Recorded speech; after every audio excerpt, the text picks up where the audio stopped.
welcome back to Broken and Brilliant. Thanks for joining us for this podcast, and welcome back, Melinda. Thank you, Carrie. Good to be here. Thanks for coming. Well, we have a special guest today. This is Forrest Lien, and he is an attachment specialist. And I'm just going to turn it over to you, Forrest. Tell us a little bit about yourself, how you got into this topic. I think it's a very interesting topic, so I'm excited to hear what you have to say today. Well, thanks for having me. I like talking to anybody that'll listen about this topic because it really needs to be talked about more. Absolutely. I really got my start in this work when, out of undergraduate school, went to work for a residential treatment center because I always knew I wanted to work with kids. That was my focus. So I was really looking forward to this opportunity, but I didn't really know what I was doing. Right. So went into this environment that was highly structured. They basically every minute of the day was structured with certain rules, and so these kids were responding pretty well to that high structure.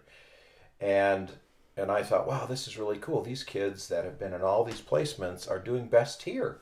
So we were all feeling pretty good about it. Right. And so kids would get up to levels and they would do fine in that, but the payoff was at the end of the day they got to hang out with other kids that thought the same way they did. So they were working hard to be with their peer group. They weren't working hard to be with parents or other adults. And so, we'd take them swimming, horseback riding, all these cool things. So the kids are working hard to get that payoff. Right. And then they would graduate from the RTC into a family environment and fall apart. So I really understood why. So I would say to myself, if these families only created that similar structure in the home, these kids would be okay. So I was getting kind of upset with these families because these kids would end up coming back into our treatment facility, but the family that they were going to go to, headed down the road and looked at other options. I'm just saying I totally relate to what you're saying here too, yeah. So then from there I said, well, if I'm going to make any money in this business, I've got to go to graduate school. So I went to graduate school after that and actually didn't learn much more there except for what normal child development was. I learned all the developmental processes that kids need, but no one was teaching me what to do if it was disrupted.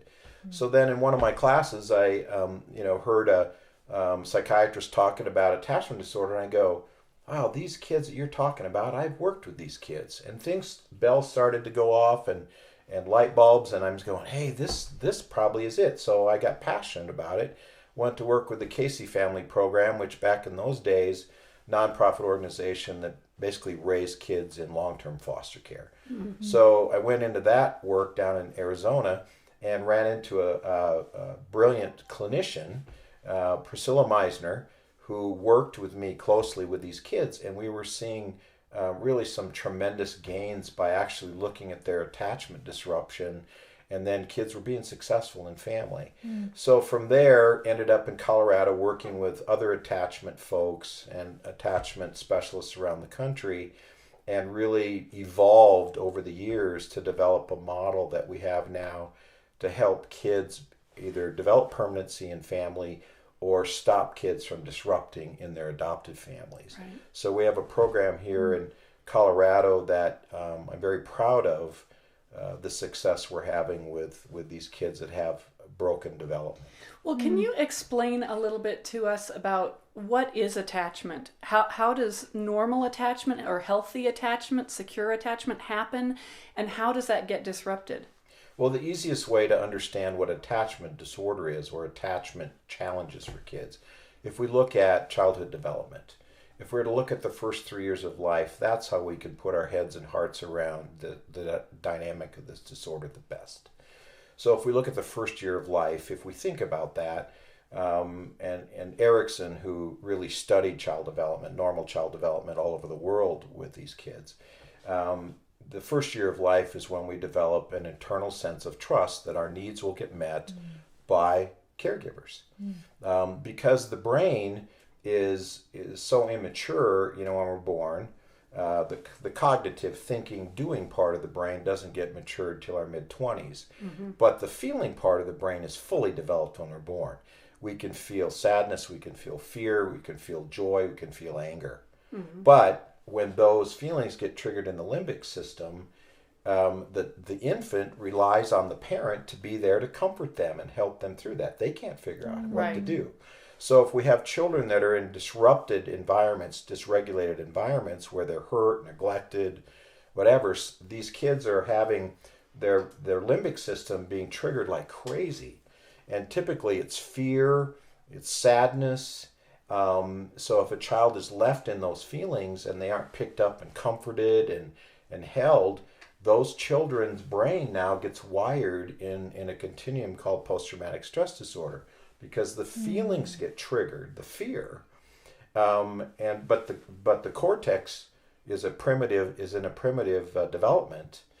The only response then that they get is kind of a shutdown, disassociated, because they're scared. Right. Because when babies cry, that's their signal that, hey, I'm in distress here, and a parent's supposed to come, comfort them. Well, if they're left or they're hurt when they're in distress, it doesn't take very long for an infant to figure out just to shut down. So it's kind of a physical response to neglect more than an emotional response? Well, it's emotional, but they don't know what to do with the emotion. Right. So they're out crying, screaming, hey, I'm scared, I'm in distress here. I don't know why my pants are full or I'm hungry. I just have that feeling. So the only voice they have is to cry. And that's the signal to a healthy parent to pick them up. Right, I'm getting sad. Like, as a mother, I'm like, I can't imagine. Well, and what do you, when you pick up your infant, you don't even know what's wrong. They'll calm just from the touch because they're making a connection. So then you figure out, you give them a bottle, you check their pants, all those things. So just the touch, picking them up, will settle their brain down. But if the brain is in a dysregulated state out of fear, just think about how the synaptic connections in the brain are working. There's a pullback disconnect because cortisol, a stress hormone in the brain, is being flooded in the brain. We know that from post-traumatic stress war veterans, that when they were in danger, fear of dying, cortisol would flood the brain. It wouldn't calm the brain because they were in fear all the time. And that's actually how these kids feel. Wow. There's that, that's how deep this goes. They don't understand it logically, but there's a fear. If I don't learn how to take care of myself, I'm going to die. Right.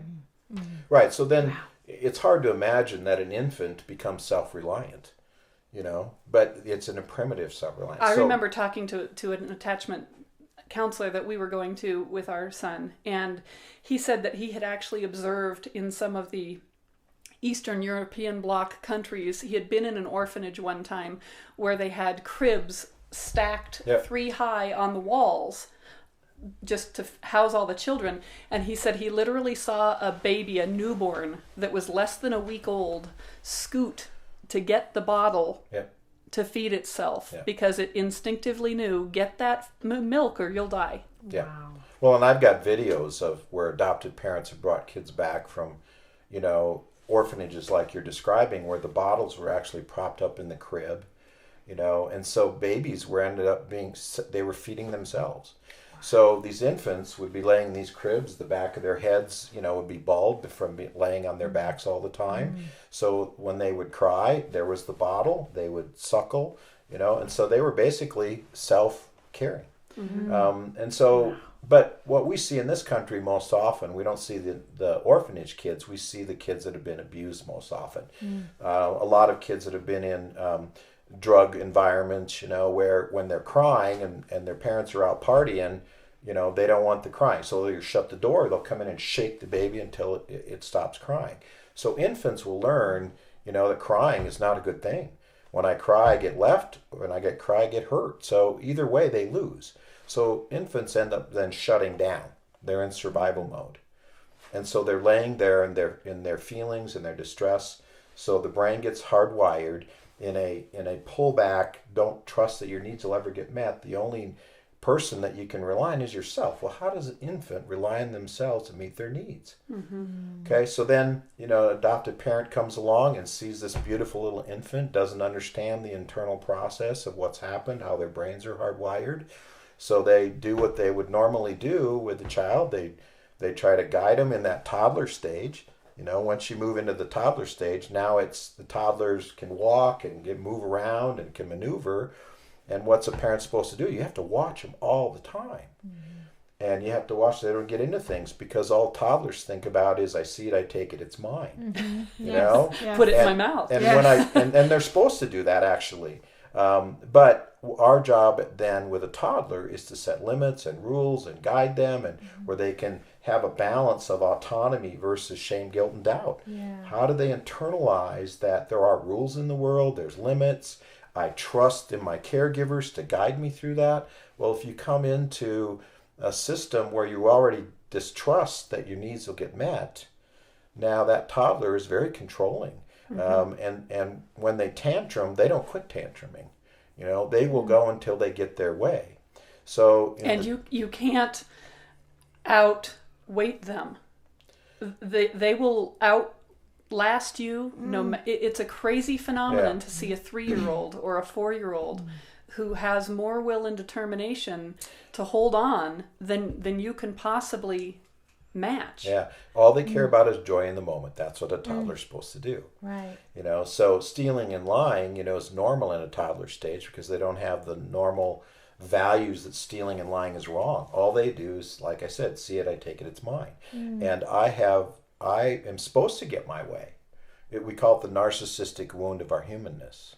And if we don't balance out that narcissistic wound, these kids grow up to be self-centered. I want my way. That's what you're supposed to do. If you love me, you give me my way. And no empathy. And so they frame love on how they get their way. And so we see these kids as developmentally delayed in those toddler stages. So that then these kids go into these families, just wear them out. No one's prepared them to really know how to deal with this. They're applying either the template from how they were raised, or how they've raised their other biological children, for example, or another attachment or attached child that responds. And so these kids will come into these families, and some are not as disrupted, as others. So they might do the fight for a while, but then they relinquish the control. They allow themselves to be vulnerable, and you can repair. But the kids that we see in our clinic never let go of the control. They never allowed themselves to be vulnerable. They came right into the family battling for control the whole time. So now we'll get kids that, are disrupting in the family all along, wearing out mom.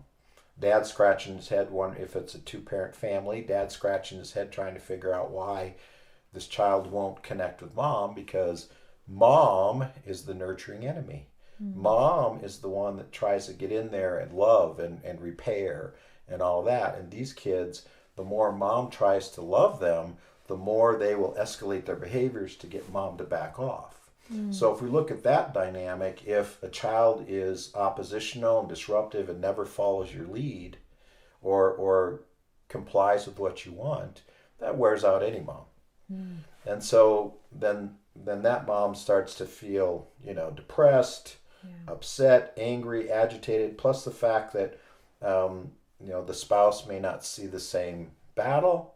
Well, and a lot of times, in my experience, the child plays the parents and really butters up dad and acts like mom's crazy. So dad comes home from work. Hi, Daddy. How was your day? Great. And mom's over there in a heap on the floor, and dad doesn't understand why, so thinks it's mom's issue. Yeah, well, dad even looks and says, "What's wrong with you?" Because the child runs up and charms dad, and then the brighter the children are, the better they are at figuring this system out to manipulate and control. And so if they get dad to side with them, maybe even dad will push mom out of the picture. We've even had adoptive families that have divorced because the child is exposed not that these children cause divorce, but they can expose whatever shortcomings there were in the marriage already. They're very good diagnosticians as far as what triggers parents have.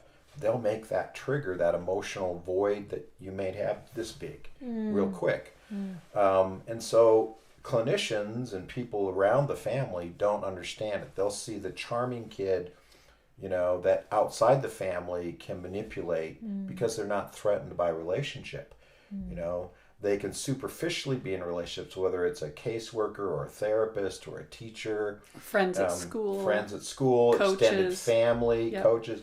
so they can present different. So when mom's all frazzled and comes to the school meeting or the therapist session, she's agitated because people aren't understanding or hearing what she has to say.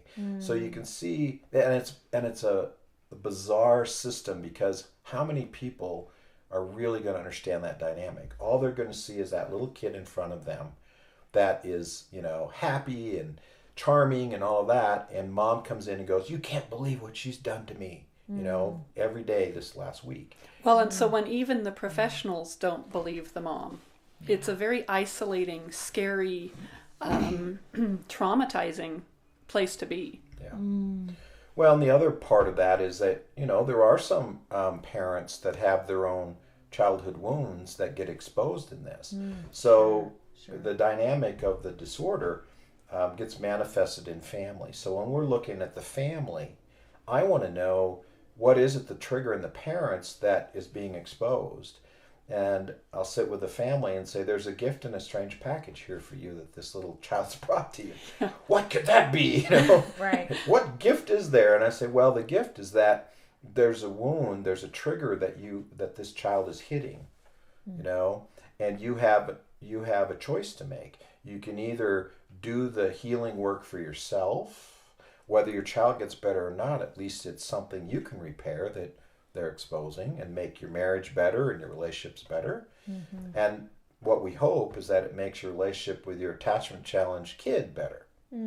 So either way, I'm sitting with families and ask them that. So we'll do psychological screening with the family to see what possible voids they might have. So when I'm going into a situation, I know what the triggers are. Yeah. Because if you don't help parents disconnect their triggers emotionally, the battle just continues, because the child is constantly hitting that button.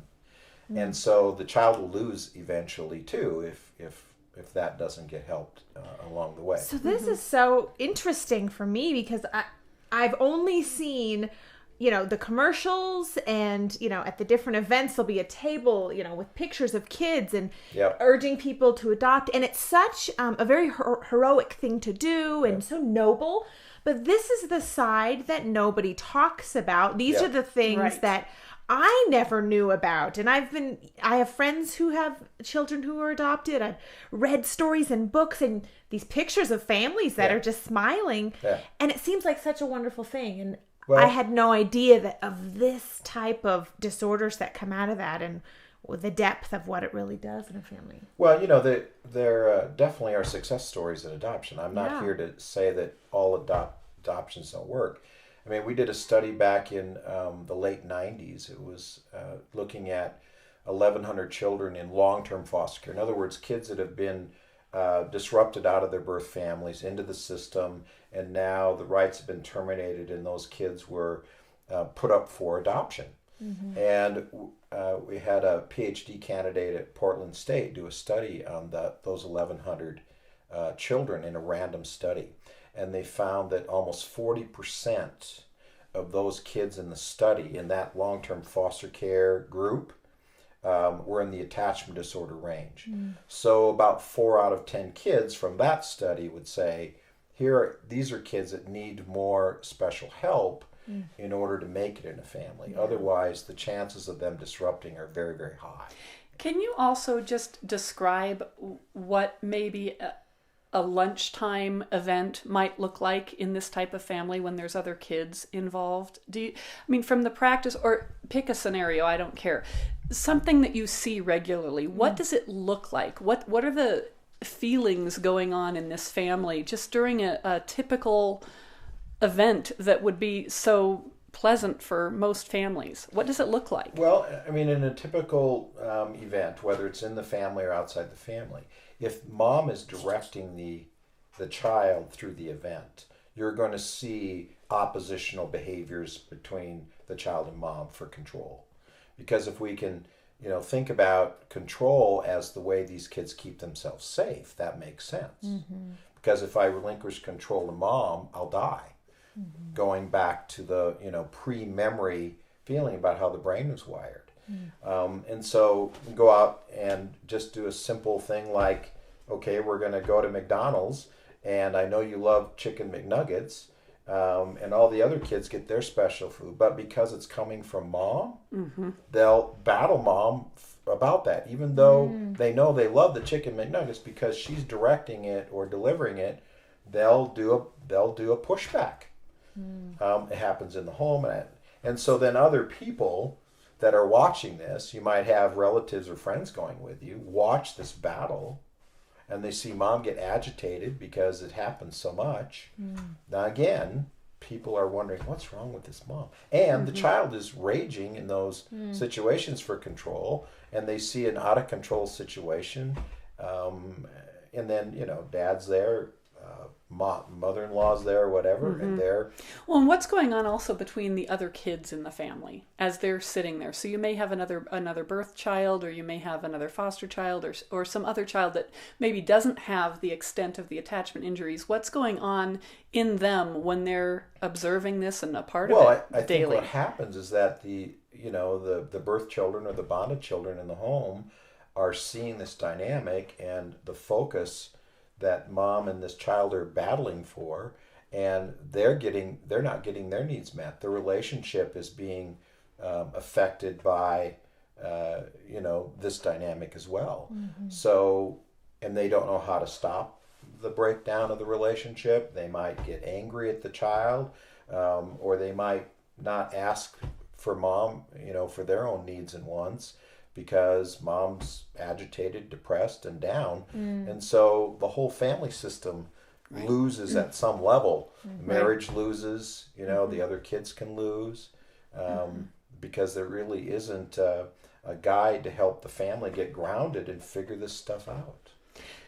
Go ahead. Do you feel that there's probably a lot of mothers of adopted children who are experiencing what you're describing, but don't realize that there's actually a resource for them? Yes.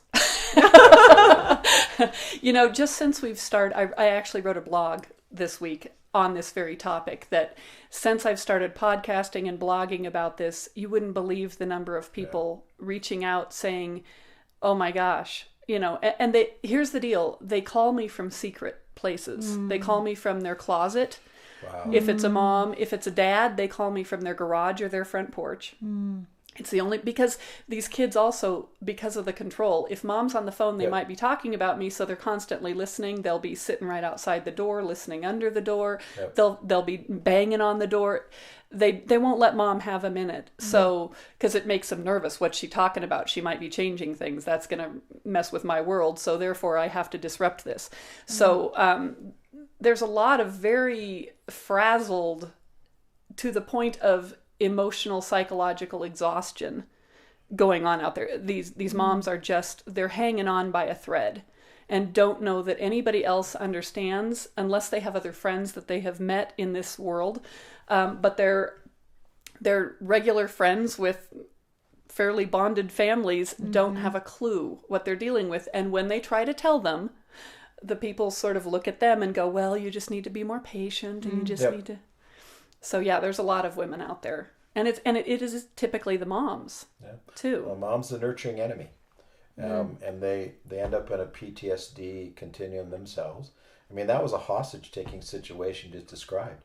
I have to go hide in a closet to talk on the phone about this. I remember I'm writing a book, and one of the counselors that I was talking to at one point said to me, "You feel like you're abused because you are," and I'm like, How could I be abused by a 5-year-old?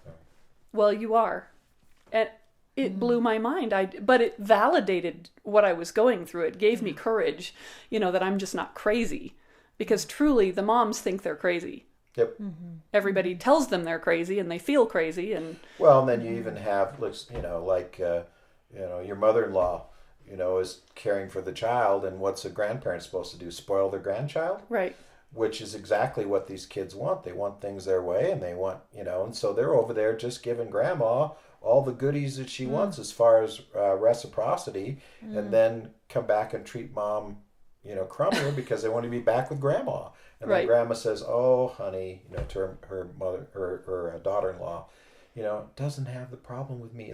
Let's go talk about parenting. Yeah. So then and it gets patronized. condescending. Yes. Yeah. And so absolutely. it sets up, now you don't have respite, babysitters, caregivers, because the child actually gets worse when they go over and get indulged, because they come back and said, you're not doing it right. I don't like you much. I want to go back to the babysitter. Right. So then they become more of a hostage in their own home, because if I send my child out for a break, it gets worse.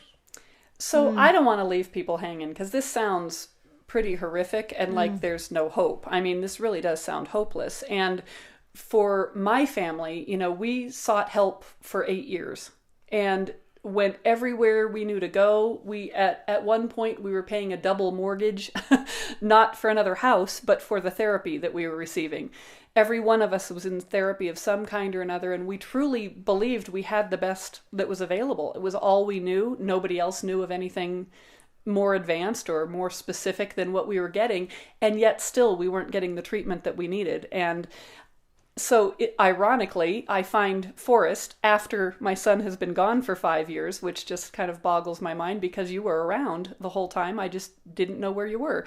But since we've talked, I know that you really are having success with these families. And so what is it that you're doing? Well, the model of care that we've developed is to give kids an opportunity to be a family kid. And it's difficult to teach that parent that's been in the trenches with the child how to do, to be more objective, empathic, the love and logic kind of parent. It's very difficult because the battle's been going on for so long. The child's already triggered, mom's triggered. And so it's difficult, I think, in outpatient therapy, no matter how good that therapist is, that you're dealing with a broken relationship that is pretty grounded in years of battle. And so they might expose the vulnerability for that child in that outpatient session, but then you've got a whole week in between where the child's regrouping to say, I don't want to feel vulnerable. I don't want to go back into that session. So then they take it out on mom the whole week. So the problem is not necessarily that the therapist really doesn't understand, but the milieu or the approach may not be enough to reach that vulnerability, because doesn't it make sense that these kids protect their vulnerability out of what they had to experience? At the same time, if they don't give up control and allow themselves to be vulnerable, the parent, they will never, repair. They're constantly pushing back because they're afraid to be vulnerable. Because where they were vulnerable as little kids, they got hurt really bad. So we have professional treatment families that have been in, adopted parents' shoes. They've been sitting, talking about the same thing with their child, came for treatment with us, and the folks that had a temperament and a desire and, to work with these kids, we've recruited them to work for us.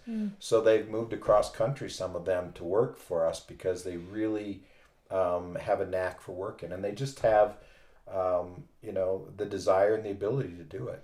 So how do you do this? The kids don't stay in their own home then, is that correct? That's right. They go into one of our treatment homes to redo being a toddler. So our parents, are not going to bite on the conflict and the anger and all of the stuff that adopted mom's been battling with. And so children feel vulnerable because they can't give away their conflict. They can't control anyone. They can't make mom angry. So our parents are very good, no matter what the kids do, to say, oh, sweetheart, I'm here for you. It sounds like you're pretty mad. I understand why, I see you just pooped on the carpet. Right. Yeah, and they've seen everything, Any kind of distancing behavior, these kids will pull out all the stops to figure out how to get this family to push them away. So what we're doing is helping these kids to give up the control and be vulnerable with safe parents, but they're the practice parents, while we're working with the parents in family therapy around their own triggers, their family of origin, all those kind of things that they bring to the table, as we're helping this child feel more secure and safe in that toddler stage. So when that foundation is being rebuilt, it gives us an opportunity for then the parents to see, oh, So my child can respond. My child can be different.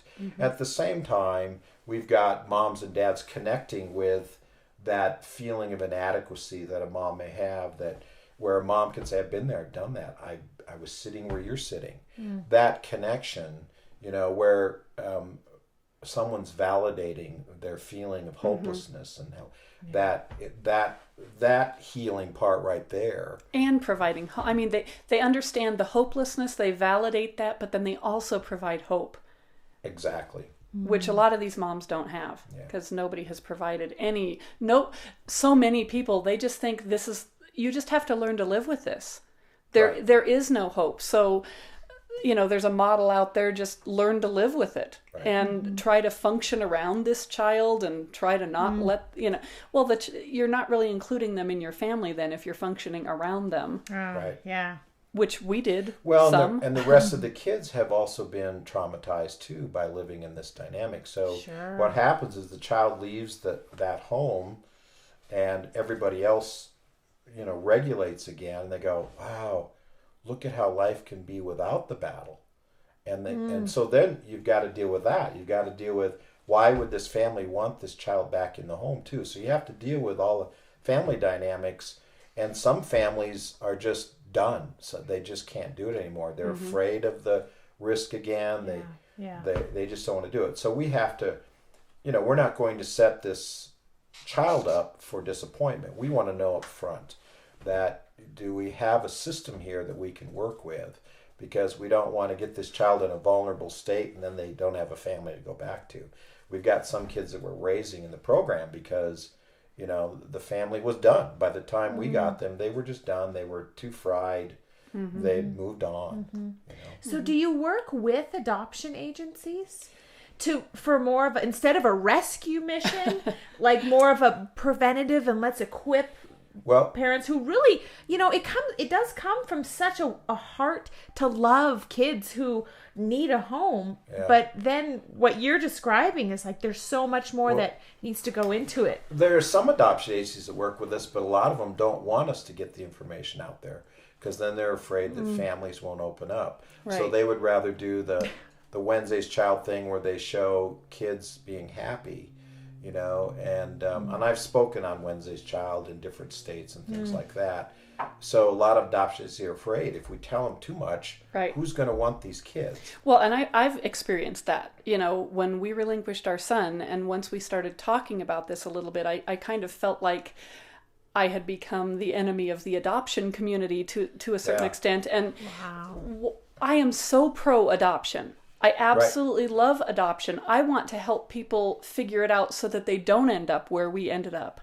If I would have known this, I truly believe I would have paid anything to be able to put our son through this program had we known about it, and we didn't. So, you can't go back, but man, if I can provide resources for other people, I certainly would like to do that. So we're about out of time here today. We're excited that we're going to actually have Forrest back for another program, and we'll continue this discussion and talk even a little bit more about how if you recognize that you're a parent and you do have some of these triggers yourself, whether you're an adoptive parent, a biological parent, it doesn't matter. Whatever is going on, I'd like to be able to offer some help for you as well. So thanks for joining us here today. Thank you so much, Forrest. Thanks. Thank you. And thanks, Melinda, for coming back. Yes, it's great. We'll be back again.